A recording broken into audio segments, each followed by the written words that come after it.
feedback, telling us what's happening. So what are you seeing? Are you seeing Spanish in the mouth when they sign ASL and so forth? And so that's where, you know, our work really stems way back from 1994, as Mr. Myers alluded. So then the overall goal was to develop valid and reliable Hispanic trilingual test.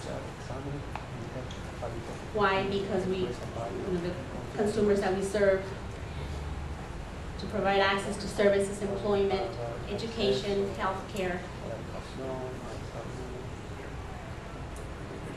And then the objective, of course, was to be cost-effective, to have quality control, access cultural competencies. And then we just finished the piloting exams for the performance part of the test, which David will speak a little bit more about that. We finished the written portion of the test in '05, and so we've been analyzing and doing that, lots. You have no idea how much work is involved with this. It's just tremendous. And then work in progress is still number 5 and number 6, which is the publish sample test, candidate information, and then finally to do the test. So David will speak with you on that.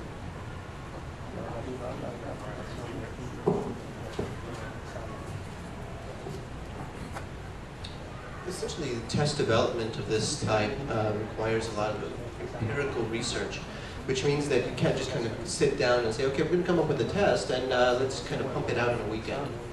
But the reason why a test is so expensive is that you get a number of people together and then you start talking about what it is that the interpreters do in these settings, what type of language they use, what type of skills they need, and you take all that information and you kind of validate it by making sure that you send out surveys and you say, well, is this really what happens out there? So it's this really kind of long process that occurs. It includes everything from an expert panel, which you already saw the list of earlier. We sit down, we create a job analysis, we basically, like I said, send out surveys, so it's very kind of empirically driven, and collect information that will be used for the test itself. That's why they're so expensive. The test that we've developed for the TTI is really kind of a two-part test. It has a written part that people sit for. That's a test of Spanish proficiency, and Yolanda will speak more to that in detail in just a little bit. And we also have a performance part, much like we would have a performance part for other interpretation tests. And the scoring system that we use, there's just a couple, well, 3 bullets up here about that, is that we want to make sure that the language that's included in these exams is authentic. That means what we actually use, not that we sat down and come up with something that never actually occurs, but rather it's authentic and represents what's used out on the front lines. And that it also is able to be scored, so that, you know, it does us no good to have a test that includes a lot of information if we can't sit down and score it reliably and that the test is actually also valid, which I'll talk about in just a second here. The scoring mechanisms that we use really are kind of a combination of things.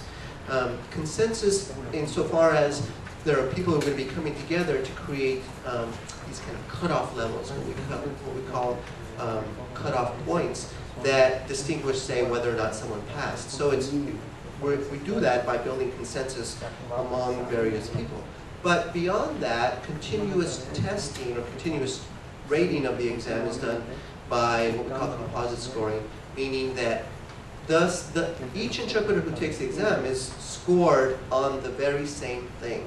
So we're not just kind of sitting back and saying, oh, he did a good job, okay, he passes. Saying, oh, didn't do such a good job. But we're actually looking at very specific parts of the interpreting so we can say how each of them did with those parts. So the test, I'm going to kind of go through this as quickly as I can so that I can get to the part where we are giving you some very specifics about our tests. As you can expect, any exam that you're going to have for a profession has to be valid, has to be reliable, and has to be legally defensible, meaning the test has to really test what we say it's testing. Just a quick slide about validity and reliability. For something to be valid means that it measures what we say it's measuring. But it also has to measure that reliably. That means that if you take a test today and then you take it again next week, then I should be able to, you should, if you perform similarly, you should get about the same score. But also, if somebody grades your test today and a different person grades next week, you should get about the same score. So it has to have that component in it. Otherwise, it's just not very useful. Right, so as Yolanda just pointed out, so they're grading the same units, meaning that's that composite scoring that I was telling you about just a second ago. To sit for this exam, you have to have either, if you're a Texas interpreter and you have what we call the Board of Evaluation for Interpreters, BEI certification, then you have either levels 1 or 2 to sit for what we're going to call a basic level. And I may have gotten a little bit ahead of myself because the test itself has 2 levels. There's a beginning level exam and there's an advanced level exam. You get some of the details about that in just a sec. You can also have an RID certification, either CI or CT, or really kind of a number of others that we've had in the past. CSC, I believe, is one of them. And there's the new RID exam, the NCI, which we, the NIC. I always get confused because I was involved with that too, and the NCI is the committee itself, and the NIC is the test that came out of that process. So there are going to be, for the beginning level, probably NIC exam, just having passed it will be sufficient. For the advanced level, we actually haven't figured out, we haven't discussed that part yet, but there's going to be a kind of a designation of what RID level you would need to sit for the advanced exam. So we're going to tell you about a few parts of the test today, okay? There is the test of Spanish proficiency that Yolanda will speak about a little bit more. There is the trilingual exam itself that I will give you some details about. A little bit about what we've done with the piloting of that exam over the last few months, and just kind of where we are right now in the process.